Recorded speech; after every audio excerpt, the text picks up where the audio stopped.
Xəndək döyüşündür. Xəndək döyüşündür. İndi döyüş bilirsiniz, Xəndək döyüşü iki adı var. Həm Xəndək, həm Əhzab. Əhzab surəsi də Quranda o döyüşə görə, o bəhs olunduğuna görə adı Əhzab surəsidir Quranın. Və Allah Quranda deyir ki, o döyüşü belə təsvir edir bizim üçün. Deyir ki, sizin, yəni müsəlmanların artıq nəfəsiniz, canınız boğazınızda idi. Bura, hulqum. Hulquma çatmışdı. Yəni son nəfəsdir də.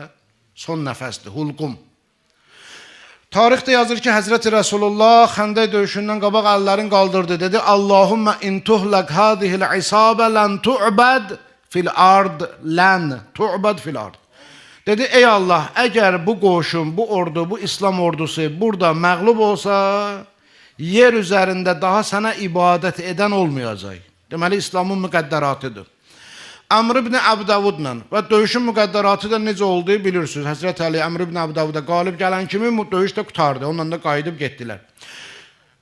İndi mən bunu döyüşü danışmıram sizə uzun uzadı. Çox eşitmişsiniz və bilirsiniz, bilirəm ki, bilirsiniz. Onun bir nöqtəsi var, onu demək istəyirəm. İndi müsəlmanlar döyüşdən sonra yığışdı. Allahu Ekber, təkbir dedilər, sevindilər, təhlükə sovuşub, ordu qayıdıb. Dedilər ki, ya Ali, bu döyüşdə başqa qənimətimiz yoxdur. Çünki biz heç yeri tutmamışıq, şəhər tutmamışıq, qənimət olsun. Xəzinə tutmamışıq, ölkə tutmamışıq, qənimət olsun. Üstümüzə hücum çəkmişdilər. Sən qılıncınla dəf olub, çıxıb gediblər. Burada bir dənə qənimət var. O da Əmr ibn Əbdəvudun zirehi. Əmr ibn Əbdəvud çox böyük cəngavərdir. Ona görə o döyüşə gələndə öz adına, sanına görə, ərəb təkəbbürü, ona görə öz adına, sanına görə zirehi də qiymətlidir, qalxanı da qiymətlidir, qılıncı da qiymətlidir. Dedilər, ya Ali, bu döyüşdə səndən başqa əziyyət çəkən olmayıb. Və qənimət də ancaq bunun zirehidir, başqa qənimət də yoxdur. Ona görə əziyyət çəkənsən, qənimət də bu, sənə çatır da bu. Ağa dedi ki, onun zirehinə toxunmayın. Nə mən toxunacam, nə də siz toxunmayın. Heç kəs də toxunmasın, qoymayacam toxunmağa. Dedilər, niyə Ali? Kafir dördü, düşmən dördü, hücuma gəlməmişdi, İslamın axırına çıxmağa gəlməmişdi, İslamı hədələmirdi, təhdid eləmirdi, ələ salmırdı, demirdi, sizdən kim istəyir cənnətə geçsin, gəlsin onu göndərim, sizdən kim istəyir məni cəhənnəmə ələ salır, sizdən kim istəyir məni cəhənnəmə aparsın, gəlsin, ələ salmırdı, İslamı istehza eləmirdi, lağa qoymurdu. Ağa dedi, bütün bu dedikləriniz doğrudur, hamı yerində. Bəs niyə qoymursan zirehi, özün də dəymirsən, biz də toxunmayaq? Dedi, ona görə ki, bu öz qəbiləsində hörmətli kişidir. Zirehin soyundursuz, onun hörmətinə xələl gələr. İndi bunu necə sevməyəsən, bu kişini necə sevməyəsən? Mən başqa şey istəmirəm ki, valla sizlə işim yoxdur, özümə deyirəm. Başqa heç nə istəmirəm. Mən bundan sonra Həzrət Əlinin namazını da qıla bilmərəm. Həzrət Əlinin orucunu da tuta bilmərəm. Yəni, mən kiməm? İmam Baqir əleyhissalam 5-ci imamımız. Deyir, günlərin birində atam Zeynul Abidin 4-cü imam gecədən səhərə qədər ibadət elədi. Mən də deyir, atama tamaşa eləyirəm. Gecədən səhərə qədər ibadət elədi. Dua, münacat, istiğfar və s. əməllər. Gəldi səhərə az qalmış, sübhə az qalmış. Mənə dedi ki, oğlum Məhəmməd, dedim, bəli ata. Dedi, Əlinin kitabını gətir mənə. Əlinin kitabı. Əlinin kitabı nədir? Həzrət Əlinin gördüyü işlər, əməllər, bunlar yazılmışdı. İmamlarda olub bu kitab. Amma indi yoxdur, heç kəsin əlində yoxdur, yer üzündə. Dedi mənə ki, Əlinin kitabını gətir. Çünki haradan bilirik bu kitab olub, həm bu hədisdən, həm başqa hədislərdə də var. Məsələn, İmam Sadiqə sual verirlər. İmam Sadiq əleyhissalam deyir ki, bu hökmün cavabı Əlinin kitabında belə yazılıb. Yəni, bilirik ki, deyir, İmam Baqir deyir ki, getdim Əlinin kitabını gətirdim, verdim atama, İmam Zeynabın ağaya. Deyir, atam baxdı, kitabı biraz varaqladı, qoydu kitabı yerə, dedi ki, mən yəqdir əla ibadət Əli. Əli kimi ibadət eləməyə kimin gücü çatar? İmam Baqir əleyhissalam deyir ki, mən bildim ki, atam istəyib ki, heç olmasa bu gecə Əliyə çatsın, yenə çata bilməyib.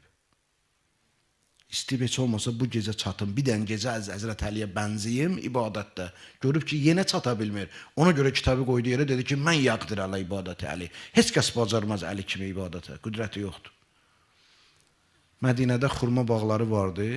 Ağa hər ağacın dibində gecə 2 rükət namaz qılardı.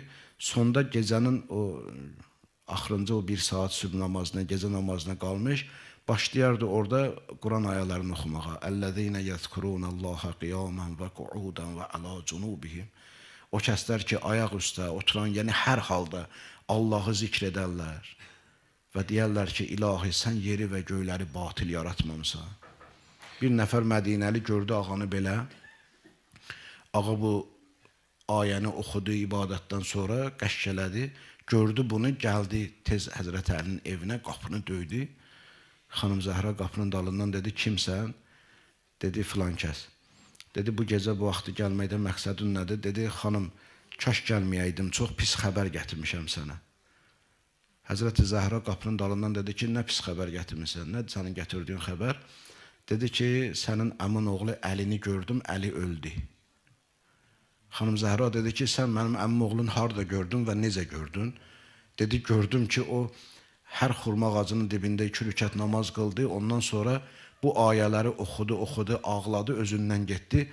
Xanım Zəhra dedi ki, mənim əmim oğlu ölməyib. Əmim oğlunun hər gecəki halı budur elə. Sən sadəcə bu gecə görmüsən onu. Ağanı budur, mənim əmim oğlunun həyat tərzi budur. Dedi, bunu soyundurmuyor, zirəhi əynindən çıxartmıyor. Çünki öz qəbiləsində hörmətli kişidir. Bax, bunu deyirəm mən. Deyirəm ki, mən nə Əlinin namazı, nə Həzrəti Əliyə qurban olum, onun orucu, nə onun ibadəti, nə onun paşlığı, təqvası. Onun ayağının altındakı toza qurban olum. O mən üçün deyir. Amma heç olmasa bir dənə düşmənlə bu elədiyi rəftarı öyrənə biləydim ondan. Bir dənə bunu. O, İslam düşməninə, Allah düşməninə deyir, qəbiləsində hörmətlidir. Hörmətinə qoy xələl gəlməsin. Düşmən olub məndən qalib gəlmişəm. Niyə xələl gəlməlidir hörmətinə? Amma mən isə nəinki düşmən, öz müsəlman qardaşımın nə heysiyyatını gözləyirəm, nə hörmətin gözləyirəm, nə ehtiramını gözləyirəm. Sonra deyirəm ki, mən Əli şiyəsiyəm. Əli şiyəsən? Ola bilər səndən mənim fikrim düz gəlməyə. Ola bilər səndən mənim heç inancım da düz gəlməyə. Ola bilər səndən mənim heç dünya görüşüm də fərqli ola. Amma hörmətə nə olub ki? Ehtirama nə olub ki?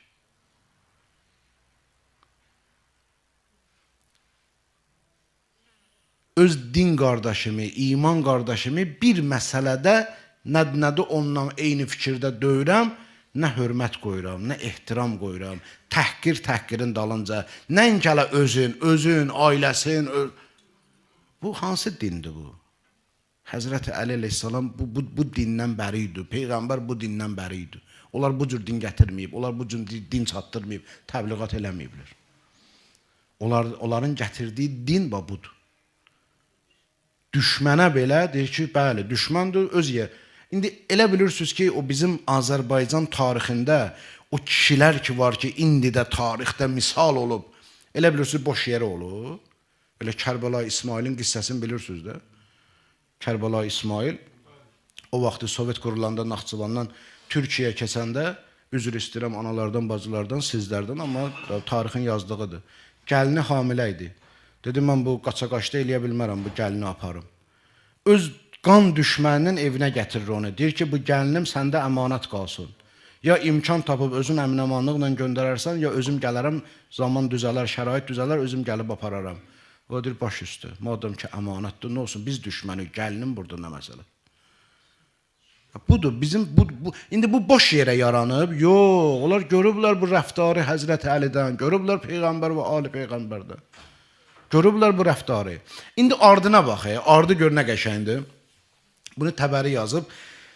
Deyirəm ki, bəlkə elə bu gözəllik yazdığına görə Allah Təbərini bağışlayar.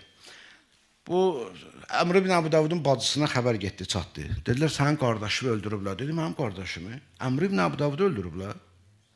Hə, əlbət ona ox atarlar. Deyir, yox, nə ox? Təkpədək. Təkpədək vurublar mənim qardaşımı. İnanmadı. Dedi, özüm gələcəm. Gəldi, baxdı qardaşının belə cəsədinə. Bilirsin nə deyir bu? Təbəri yazır. Deyir, dedi ki, qardaş, Sənin kimi qardaşın ölümünə mən özüm ölənə qədər ağlayardım hər gün. Dayanmazdım, ağlamağım dinməzdi. Amma səni ki belə gördüm öldürüblər, ona görə mən sənə qəti ağlamayacağam. Çünki sən ləyaqətli kişinin əlində ölmüsən. Dedilər, hardan bildin bu ləyaqətli kişinin əlində ölüm? Dedi, baxın qardaşımın cəsədinə, öldürüblər, amma hörmətinə xəlal gəlməyib. Təhqir olunmayıb, aşağılanmayıb. Bu ləyaqətli insanların işidir, bu kəramətli insan. Ərəb dilində belə deyirlər, deyir ki, Ləqəd qətələk kuffun kərim, kuffun kərim. Ləyaqətli kişi, layiqli insan, kəramətli və əziz insan. O eləyər insanları əziz tutar, insanları, özü əziz olan insanları əziz tutar. Özün ləyaqəti olmayan başqalarının da ləyaqətini tapdalayar. Özü hörməti olmayan başqalarının da ehtiramını tapdalayar həmişə. Ya düzdə qalsın, bu bir dənə qanundur. Çünki o bilmir axı ləyaqət nədir. O bilmir izzət nədir. İzzətli insan bilir izzət nə deməkdir, ona görə başqalarının da izzətini qoruyur, saxlayır. Ləyaqətli insan bilir ləyaqət nə deməkdir, ona görə onu öldürsün də, o ölümə razıdır, ləyaqət tapdalamaya razıdır. Çünki bilir ləyaqət nə deməkdir, o özü ləyaqətlidir axı. Ləyaqəti olmayan nə bilirlər, o özü elə bilir adi şeydir.